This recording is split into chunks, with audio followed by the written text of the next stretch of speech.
नमस्कार आपण स्वागत जनावि आपणकर प्रिय चैनल शिक्षा मंदिर को किसी नुआ नुआ अपडेट सह ताकू कही रखी जो चैनल टी प्रथम थर विजिट करुँच चैनल टी सब्सक्राइब करूँ नोटिफिकेशन बेल दबाई दिंतु जहाँफल आम जहाँ नुआ नुआ न्यूज अपडेट अपलोड करूँ आप सीधा सड़क नोटिफिकेशन जापर और आप सर्वप्रथम इनफर्मेशन पाइबा सफल हे शेयर कर सांगसाथी सब बांटी पारे।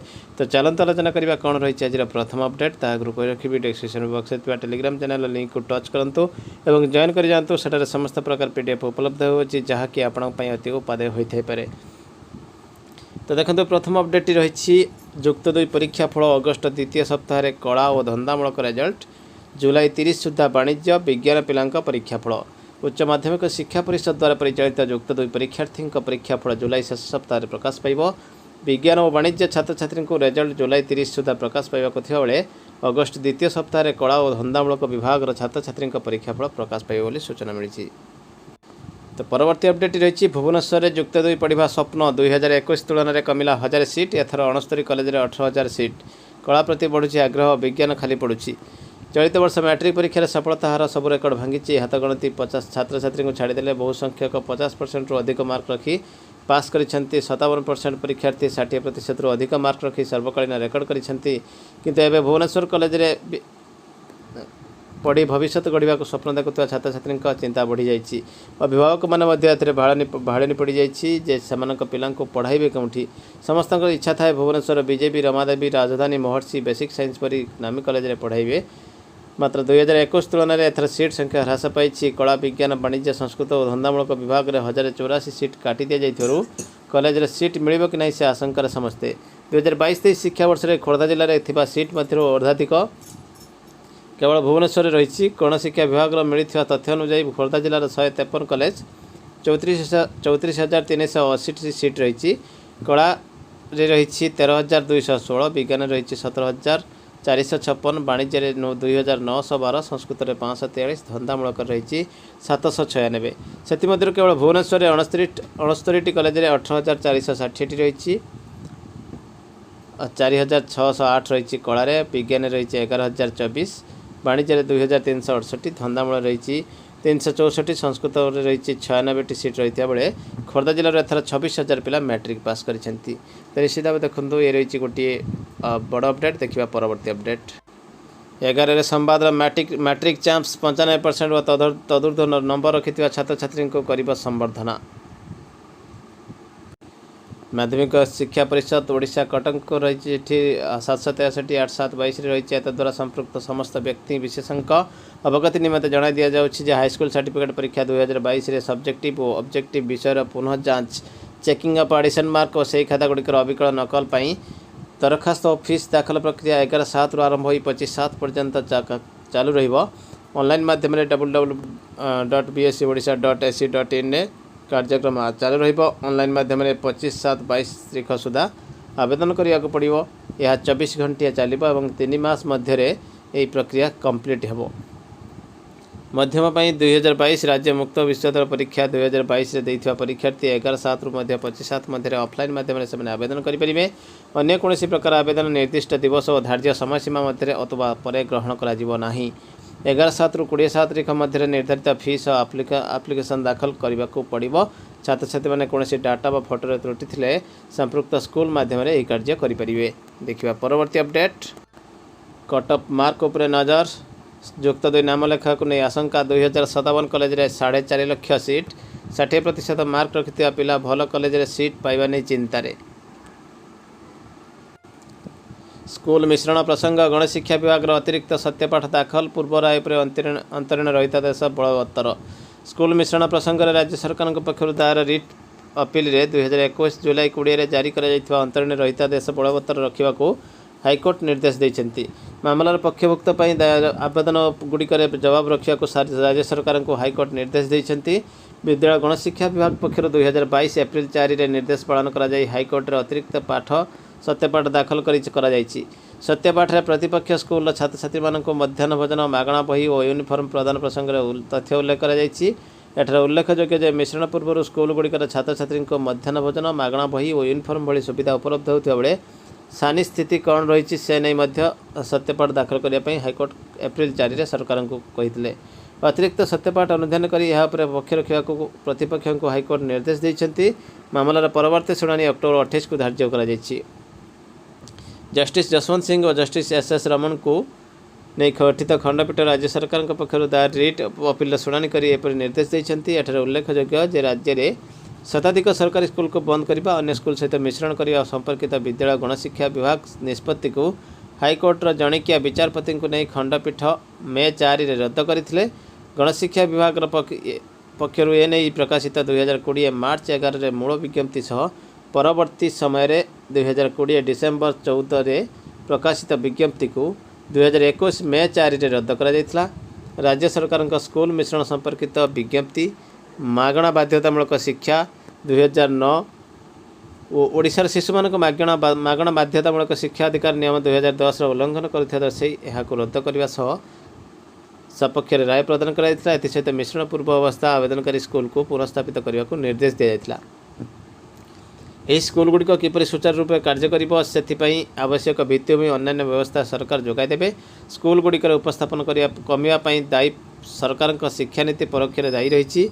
उपयुक्त भित्तिभूमि आनुषंगिक असुविधा न दे स्कूल गुड़िक मिश्रण पर निष्पत्ति ने आईन अनुसार ग्रहण नुहे।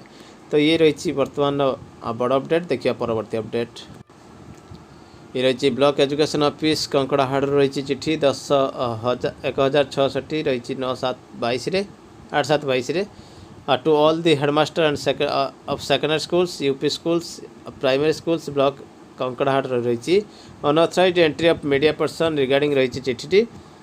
Sir, it is a matter of regret that some of the media persons enter in the classroom and school premises without taking permission from authority.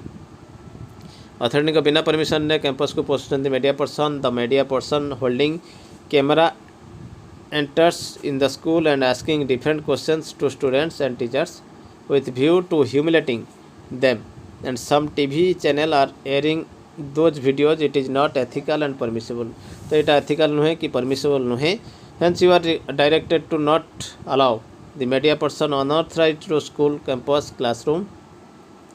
If without any permission avoiding such activities done by the cameraman media person, school headmaster should be reported to the police and lodge FIR against the media person immediately. Any deviation support to such type of activities may be viewed seriously and FIR lodge against concerned school headmaster and teacher. तो जदि से बिना permission जबरदस्ती पढ़ती तो से FIR करने को कहुई विरुद्ध में जदि या किसी डेविएशन हुए और से सपोर्ट करा जाए तो हेडमास्टर और टीचर के विरुद्ध में FIR हम बोली कहुई। तो निश्चित भाव देखो ये गोटे बड़ अपडेट रही। देखिए परवर्ती अपडेट ये रही डीओ ढेंकानाल चिठी 1755 8/7/22 regarding maintaining proper decorum in the school campus रे टीवी चैनल मानक those videos such activities are not permissible the school campus. It is also unethical. Headmaster of the school should not allow unauthorized entry to any person to the school campus. If persons enters into the school campus with all intention and commits such type of activities, HM must ask SMC president. तो SMC president का माध्यम रे FIR देवा को कहा जाइछि। तो निश्चित भाव रही गोटे बड़ अपडेट। ओडिशा भास्कर रही केंद्र सरकार करुछंती योजना बढ़ी पारे अवसर बयस सीमा एवं आरंभ हेब यूनिवर्सल पेंशन सिस्टम। सरकारी कर्मचारी खूब शीघ्र एक खुशी खबर आसीपे। प्रधानमंत्री अर्थनैतिक परामर्शदाता कमिटी द्वारा एक परामर्श दी जाइए जो कहुई देश में काम करने लोकों बयस सीमा वृद्धि करा उचित। या सहित प्रधानमंत्री अर्थनैतिक परामर्शदाता कमिटी कही देश में अवसर बयस सीमा बढ़िया सहित यूनिवर्सल पेंशन सिस्टम आरंभ करा उचित। एथिपाई कमिटी यार प्रस्ताव पठाई। रिपोर्ट अनुसार यह परामर्श अनुसार कर्मचारी प्रति मास अतिक्रम 2000 टंका पेंशन दिया उचित। आसतु आपण कहवाक जे देशर वरिष्ठ नागरिक सुरक्षा अर्थनैतिक परामर्शदाता कमिटी उत्तम व्यवस्था करने को सुपारिश करी। रिपोर्ट अनुसार जदि कार्यक्षम बयस जनसंख्या वृद्धि पाइबा जाऊँगी तेज अवसर बयस बढ़ावा बहुत आवश्यकता रही। सामाजिक सुरक्षा व्यवस्था पर चाप कमाइवाई यह कर रिपोर्ट में 50 वर्ष अधिक व्यक्ति दक्षता विकास समय कहुई। रिपोर्ट में कहुई केन्द्र और राज्य सरकार एभली नीति प्रस्तुत करने उचित जहाद्वारा दक्षता विकास हो पार। यही प्रयास में असंगठित क्षेत्र दुर्गम अंचल शरणार्थी प्रवासी भारतीयों को अंतर्भुक्त करा उचित कहुई। तो निश्चित भाव देखो ये गोटे खबर बारंबार आसूँ 60 ରୁ 62 होगा जाऊँगी अवसर बयस। तो यही अवसर बयस रिगार्डिंग कौन रही आ गोटे अपडेट देखा। Office of the district education office Kendrapara letter number 8713 dated रही 4/7/22। हेडमास्टर रही different secondary and elementary school को रही instruction so as not allowed to any outsiders of this to the school campus during school hour क्या छाड़ापी कहुई outsider क्या न छाड़ापी कहुई से same कथा लिखा जाए ह्यूमिलेटिंग करने टीवी चैनल जाऊँगी से एक्टिविटीज परमिसिबल नुह जोटा कि अनएथिकल रही। The unauthorised entry to the school campus classroom must be registered and should be reported to the police को मध्य रिपोर्ट करा जाय पारे बोली रही चिट्ठी। You are hereby instructed to take follow up action in the matter that any deviation of the above instruction will be strictly viewed with as it urgent। तो देखो ये रही बड़ अपडेट रही। देखा परवर्ती update. Director of secondary education Odisha Bhubaneswar letter number रही 16293 dated 7/7/22। In order to take a decisive stand on the principles to be adopted for fixing inter seniority of junior ACS for finalisation of gradation list बर्तमान finalisation करने जोटा कि WPC 22,692 2020 थिला। Nilamani Mohapatra and other as directed to take a holistic and programmatic view of the matter while finalizing the gradation list। The different types of teachers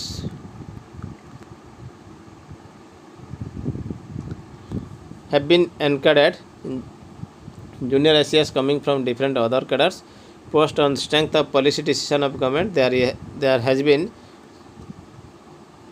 difference in procedure of initial appointments। The claims and grievances of different groups have very often remained different and sometimes contradictory मध्य sometimes होची विभिन्न initial appointment से मनकर variety रही। There have been protracted litigation by different groups with different types of relief granted by different courts। The relief allowed by government in service conditions, the promotion of junior ACS to senior ACS never been regular and seamless due to periodic legal hurdles created by one group or the other। जोटा कि final से हो पारुनी hurdles रोची periodic legal रोची। After each batch of promotion and after each publication of a new provisional gradation list attempts are being made to create legal hurdles। It has therefore been necessary to examine and comply all pending judicial pronouncement direction before finalization of the provisional gradation list 2021 that was published by vide notice number था 32,340 by 7/21। सेमिति कौन रही ना Vijay Kumar Mishra and others थिला batch case T.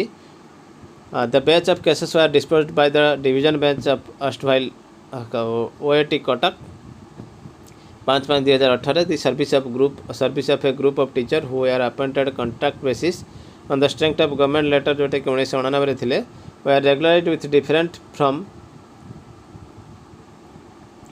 2/8/97 effect from से 2/8/97 regular हेले। The claimed regularisation and seniority from the first day of contractual appointment.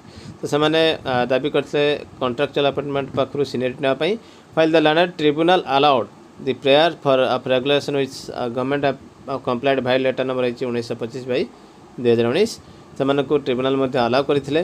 the above order was passed on 5/5/18 who were appointed 1997 were already in their 21st year of service।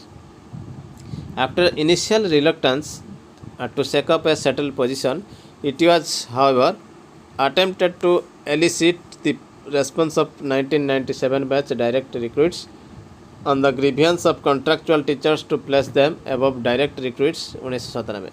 तो जब ये due to COVID-19 pandemic and ban on personal hearing written submission were invited by directed letter number 10,725 7/5/20 रे written commitment निया जायतला। After perusal of the written submission it was not felt appropriate to accept the prayer of the applicants in OA number 1735/2004 and batch cases। Accordingly there was no need to recast the gradation list। The issue was placed before the DPC and after necessary approval the promotion of 2020 सेटा promotion pass करा जायतला। पुणी थे आसला by Sanyukta Mahapatra and similar cases. तो ये थिला पूरा घटनाक्रम। Moreover, all those who have been covered in government letter number 1925/25/19 and are otherwise eligible are likely to be covered in ensuing promotion. Thus, the immediate grievance shall stand redressed. तो सेमानकर grievance को redress करा जिबा दरकार immediately. This complies the direction of 11/22/11/22 रो 33,919 WPC number थिला से को comply करिया पई। That the intent of this speaking order is to contain the scope of contempt petitions before honorable courts when there is no specific direction for award of relief, except an observation or instruction to consider a prayer which mostly remains same except minor deviation. Keeping the capacity of the system in mind, the number of multi-layered litigation that are afloat, it becomes practically difficult to track and comply all court orders in time. This has resulted in a regular floating vacancy of headmaster in thousands over the years, despite of administrative and political willingness to fill up the vacancies. This order has been passed in compliance to different court direction as discussed here in above. तो ये जो बारंबार case होची सेथिपाई administrative willingness थिले मध्य political willingness थिले मध्य बहुत गुड़े post फांका पड़ुची headmaster post. तो सेथिपाई ये ऑर्डर टी पास करा जायछि। तो निश्चित भाव देखंतु ये गोटे बड़ अपडेट रही। देखिबा परवर्ती अपडेट। तो ये रही हिंदुस्तान टाइम्स रो खबर रही। Compulsory retirement Uttar Pradesh government departments asked to screen employees in 15+ age group. 15+ age group को स्क्रीनिंग करने निर्देश दिया जायछि। The Uttar Pradesh government had undertaken a similar exercise in July 2017 and 200 to 250 employees were compulsory retired then. तो 2017 मध्ये एमिति घटना घटितला। The Uttar Pradesh government move on compulsory retirement is aimed at promoting efficiency representative रही। In a bid to improve efficiency, the Uttar Pradesh government has asked all its department to screen employees in 15 years plus age group for compulsory retirement by the end of July. जुलाई शेष सुधा 15+ age group जो मैंने थे से retirement दिज्व। तो से सब department को मगा जाइए तथ्य। It has asked them to submit a report about the employees compulsorily retired following screening by August 15 सुधा दि जाइए दायित्व। एवं chief secretary Durga Shankar Mishra on Tuesday issued order in this regard, asking all the additional chief secretaries, principal secretaries and secretaries to set up committees and carry out screening for the purpose of improving efficiency. I have been directed to say that all establishment controlling officers working under you should complete the screening of the personnel by July 31, said Mishra in an order dated July 5 रे order T दिया जाइए। He said the information about the compulsorily retired employees should be provided on self-signed prescribed format to Department of Personnel by August 15 सुधा से मैंने section 1 रे निजे fill up करी गोटे form देबे। Retired employees should be provided on self-signed prescribed format. Mishra also said Rule 56 of Financial Handbook provides that the appointing authority at any time can give a 3-month notice. तो यही section अनुसार appointing authority गोटे 3 months notice देबे without giving any reason.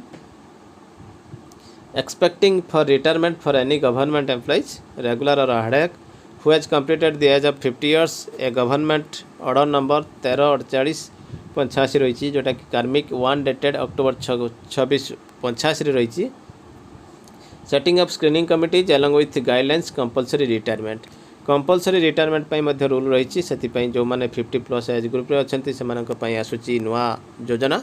तो निश्चित भाव देखु ये गोटे मत आसूची कौटी 62 वर्ष अवसर बयस वृद्धि करने को योजना होची, तो कौटी 50 को कमेवा योजना होची। तो निश्चित भाव रही गोटे बड़ अपडेट।